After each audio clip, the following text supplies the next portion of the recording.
The American dream represents the vast opportunities available in the United States to transcend socioeconomic barriers and the freedom to pursue one's true passion, no matter how impossible it may seem. In the aftermath of the 2008 financial crisis, many Americans have lost their homes, jobs, and savings. In contrast, the top 1% has gained an extraordinary amount of wealth. The middle class was crippled, and the gap between the upper and the lower class has widened. In a recent poll by New York Times, that there was a 10% drop from 5 years ago to 64% of people no longer believing in the American dream. Thus, it's not hard to see why many people lost hope. However, I would like to share a story of hope and a story of a realized dream. I was born in the northwest region of China, in a city known as the farthest city away from the ocean in the world. Growing up, the ocean always remained a fascinating and mysterious entity to me, because my grandparents taught me that the vastness of the ocean mirrors the limitless of a human potential, and that there is the ocean within each one of us, growing.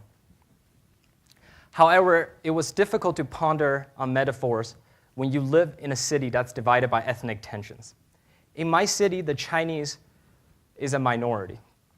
And because of the violence and the ethnic tension, it wasn't unusual to hear bus explosions, violent protests throughout the new year. And one day, I vow to end the violence in my city, in my region, through economic development. I arrived at the United States around the age of 10. Despite being more peaceful and safe, I had many struggles of my own. I did not speak a word of English, and it was difficult to switch from a character-based language to phonetic alphabetical language.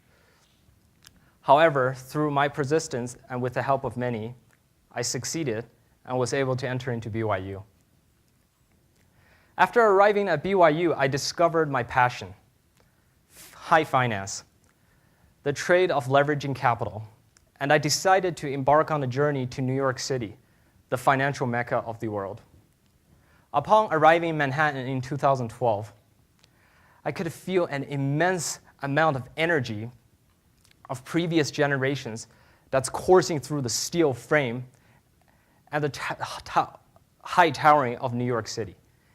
And the energy convinced me that the human potential is limitless, and I had to be part of it. That's the moment I decided I want to work on Wall Street. Upon returning back to Utah, I tried to find anyone I could who worked on Wall Street to give me any advice on how to get there. I found one senior mentor and asked him, how can I get on Wall Street?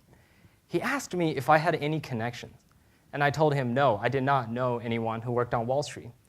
Then he chuckled and said, I have a little to no chance of entering, because traditionally Wall Street recruit from top Ivy League schools in the nation, and coming from a school in the Mountain West region is like fighting an uphill battle.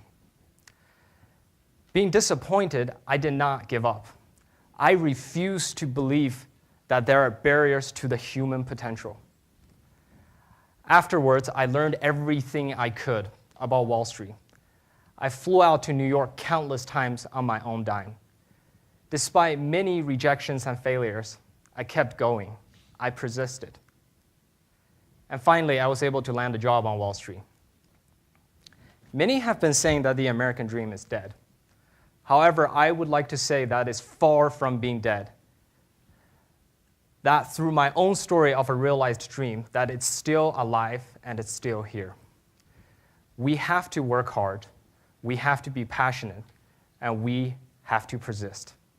And it is then the magic of the American dream can guide and work with us to our success. And I believe if an ordinary person like myself could achieve my wildest dream, anyone else can despite the current unfavorable economic condition, as long as they keep working hard, they keep persisting, and they keep the spirit of hope.